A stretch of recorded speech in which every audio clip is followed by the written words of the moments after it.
Well, good morning and Merry Christmas. My name is Andrew, and we are so thankful that you are joining us this Christmas morning here at Long Hollow. Let me introduce you to a good friend of mine, Miss Danette. Danette, how are you doing this Christmas morning? I am doing wonderfully, and I'm so glad to be with you on Christmas. Well, I'm so glad you're with us too. So I have Danette with me today because her spiritual gift is sugar related, okay? So growing up, my favorite dessert were the Little Debbie Christmas tree cakes. And Danette, I believe you have something really special in store for us today. Well, I have I think a better version. Okay. So walk me through, what are we doing here? All right, first we got to make our cake layer. Okay, so we are making homemade Christmas tree cakes. Christmas tree cakes. Okay, sign me up for this. Okay, Yes, so okay. I got a bowl here. You got a bowl there, it's got a And what is this? white cake mix. White cake mix, okay. You're gonna add in, I'll add it if you want to stir. Now, what is this? This is a cup of granulated sugar. Okay, cup of sugar. We got a cup of plain flour. Plain flour, okay. Now we're What gonna do you got add now? in, we have got 1 stick of butter melted. Okay, and how long do you have to melt this? Because I feel like every time I try to melt butter, it burns. That's a lot of... You do it about 15 seconds at a time. Okay. And if you want it to Yeah, melt, just dump it or... just pour it in. Okay, yes, Just ma'am. pour it in. All right, let me mix this all up here. Yeah. All right. Okay, so what's that you're about to put in next? This is a cup of sour cream. And I'm going to put that in there for you. Okay. And you start working it. This is a really thick dough. Oh my goodness. And it'll get better after we put the eggs in. Okay. But you do not use a mixer on it because you want to be gentle with it. You don't want to toughen it up, okay? Okay. Now we're going to add the eggs. Okay, so I need you to teach me the proper way to crack an egg because I tend to have like half the shell in whatever I'm baking. Okay, well, you got to crack it first. Okay. So tap it on the side of the bowl Tap, until tap. you get a crack. Okay. Okay. All right. Put your thumbs on either side. Oh, I did it the wrong way. Pull it straight apart, and you don't get any crumbs in there. Okay. Okay, so So after we mix this up, are we gonna put it in like a baking sheet or how do you bake this? yes. What we have to line a baking sheet. Let me show you. If this happens at home, because you do have to use a whisk on this, take a knife and work it out, and then go back in and keep mixing. Yeah, thanks. Okay, but for time's sake, we've sort of got something we can move. Hold on, I'm having fun. Oh, okay. Ooh, okay. And then you bake it. The magic of TV, y'all. Yes. Okay, so we have a lined cookie sheet. We have a line cookie sheet. And how long did you bake this? Parchment paper. It baked for 12 minutes. 12 minutes. At 375. 12 minutes. Okay, now listen, I know that as you are opening presents this Christmas morning, you may be thinking, this is exactly the treat I want later on. So right now you can actually scan the QR code and you can have all the details on how you can make this yourself at home today as well. Okay. Now you're going to have to cut the Christmas trees from the cake. All right. Okay? Look. Woo! Now you just press it with your thumbs. Like that? Yeah. All right. All right. I got my trees cut out. All right. All right, so just so you know, I'm cheating here. I have an OG original Little Debbie Christmas tree cake as a template here that I'm gonna copy. Okay. All right, we're going to pipe in our filling. All right, what is this contraption? This is a piping bag. Okay. Okay? You just hold it like that. All right. And then you just take the spoon and you put this down in it. And then squeeze it. Okay, so what is there like a You know, I would particular just way I need to do do an this? outline around it. There we go.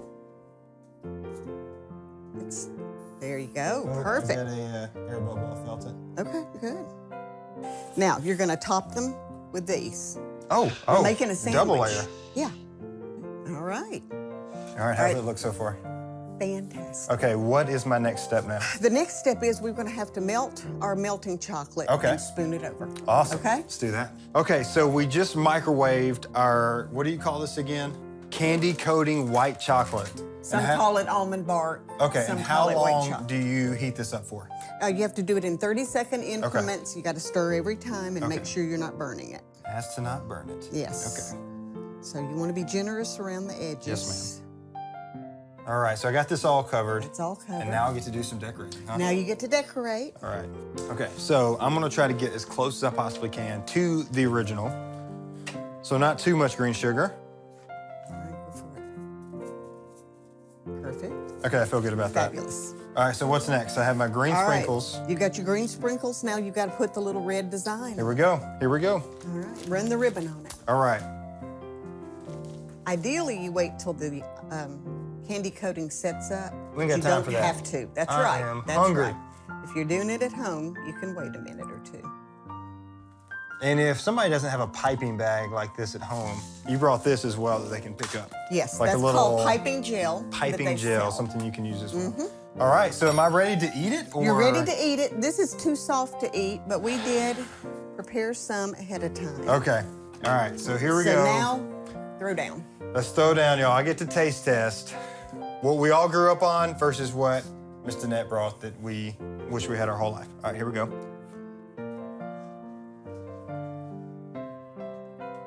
So good. I don't know if I can top that in your head. All right, let's see. No, it's okay. Let's see. Oh. That was amazing. That is absolutely amazing. Good. Excellent. Wow. All right, well, with that, I believe I'm going to finish eating these Christmas trees. Hope you have a great rest of your Christmas morning. Merry Christmas.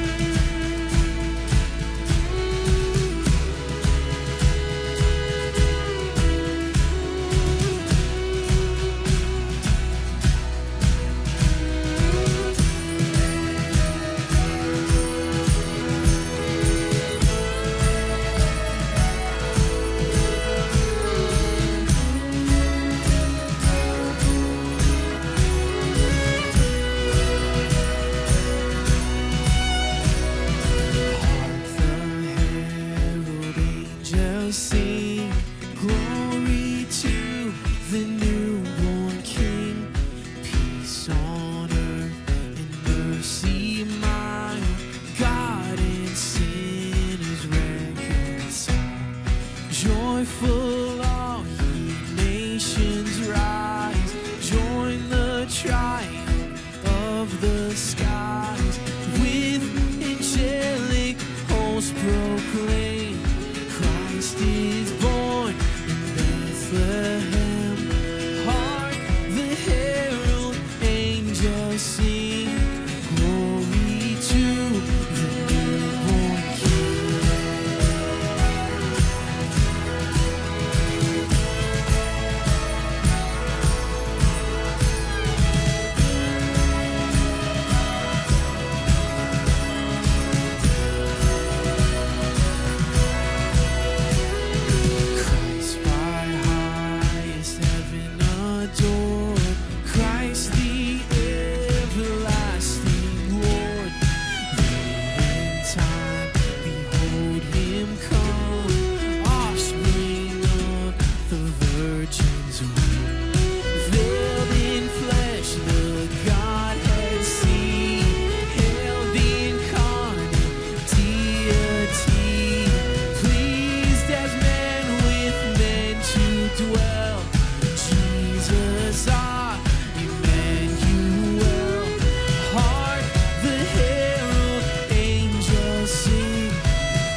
Hey, good morning. Merry Christmas to you from our family to yours. And we want to thank you for being with us today as we're going to talk about a few Christmas traditions that we have in our family. And hopefully it'll make you think of some of yours. And then we'll read the Christmas story and really just kind of get prepared for Christmas, the real reason for the season, which is Jesus. So, Candy, you grew up in a family that was very traditional as far as traditions go. Yes. What are some of the traditions you grew up with? Which, Candy, is pretty militant that we continue those traditions on in the home today. Yes, because they're so fun. And I mean, well, I say first let me militant, just but say you're Merry Christmas to excited about everybody. it, yeah. And I hope you've had a wonderful morning so far.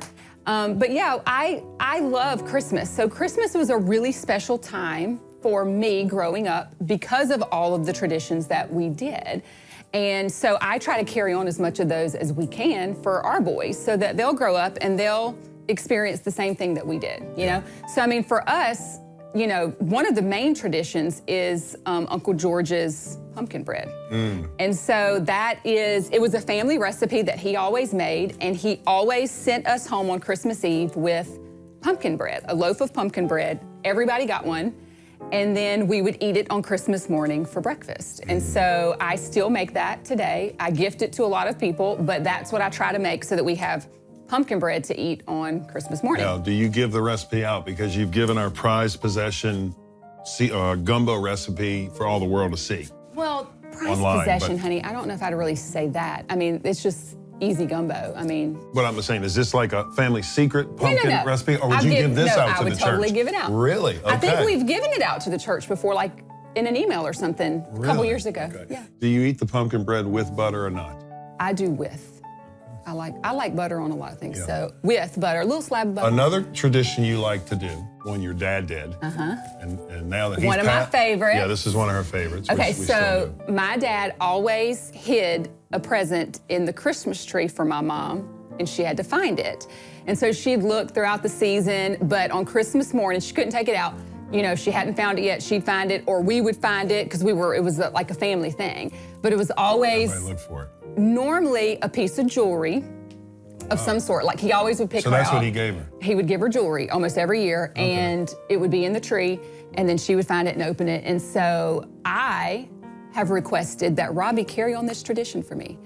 Is And it real jewelry or just like costume or fake jewelry? It didn't matter. no, it was real. Okay, It was well, I real. wish I would have known that. Yeah, it was real. And but yeah, so we carried that on. So, you know, I'm sure that the church knows my dad passed away a year and a half ago. And so this will be the second year, you know, without him for Christmas. But I've carried on the tradition for my mom. And so actually my mom has moved back to Louisiana, and I just texted my brother and sister and said, do not forget to hide something in the tree for mom. Because I want, that was very special. That was a special tradition, and it's unique. Not a lot of people do that. I haven't heard a lot of people doing that.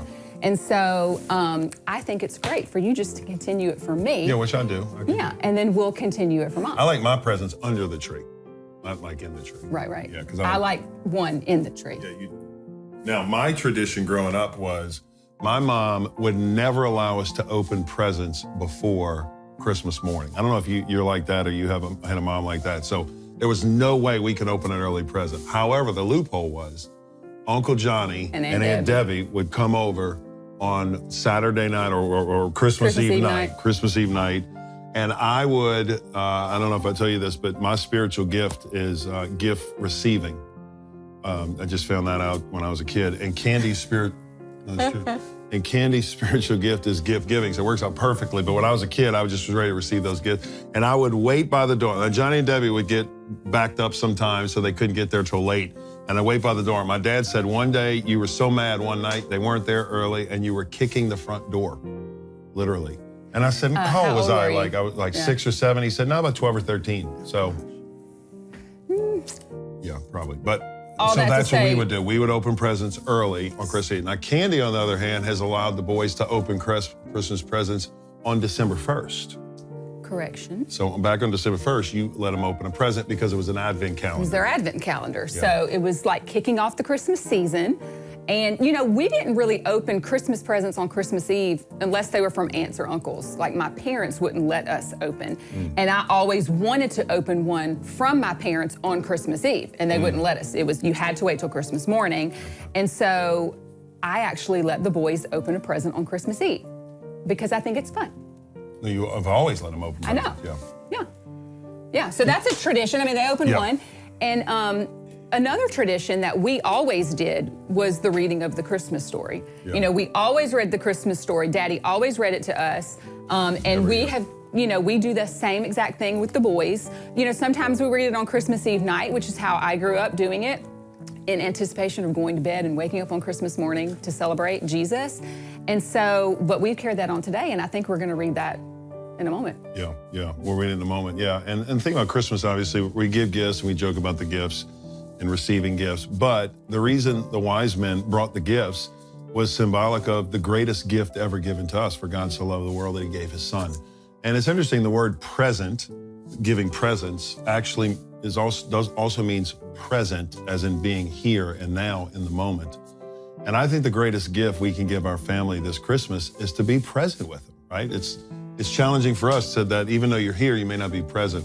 I was reading something recently about the life of Fred Rogers, Mr. Rogers, if you remember, who was a Protestant minister who thought he could reach the world through television and the kids. And someone asked him in an interview, which I thought was cool insight. Someone said, "What's the most important thing in the world to you, Mr. Rogers, right now?" And he said, "The most important thing in the world to me is talking to you right now." And it just got me to think, he was present, and that's what made him so impactful. So my challenge to you is, as you sit and listen to this story, let's be present and let's remember the greatest gift we have, which is the birth of Jesus Christ. We talked about this in a sermon a couple weeks ago, the incarnation of Christ, that God himself became man, wrapped himself in human flesh to come to earth. I mean, feel the weight of this. The creator becomes the created, right? The infinite becomes finite. The boundless becomes limited. It's really hard to wrap our minds around.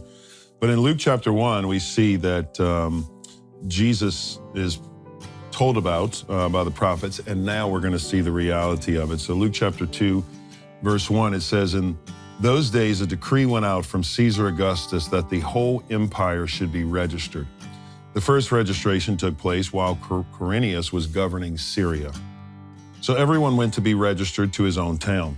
And the cool thing about this passage is God is using a pagan leader as a part of his providential plan to bring Joseph and Mary back to his hometown to be registered, which was actually prophesied in the Old Testament, which is really cool how God worked that out. Joseph also went up from the town of Nazareth in Galilee to Judea, to the city of David, which is called Bethlehem, because he was of the house and the family line of David, to be registered along with Mary, who was engaged to him and was pregnant.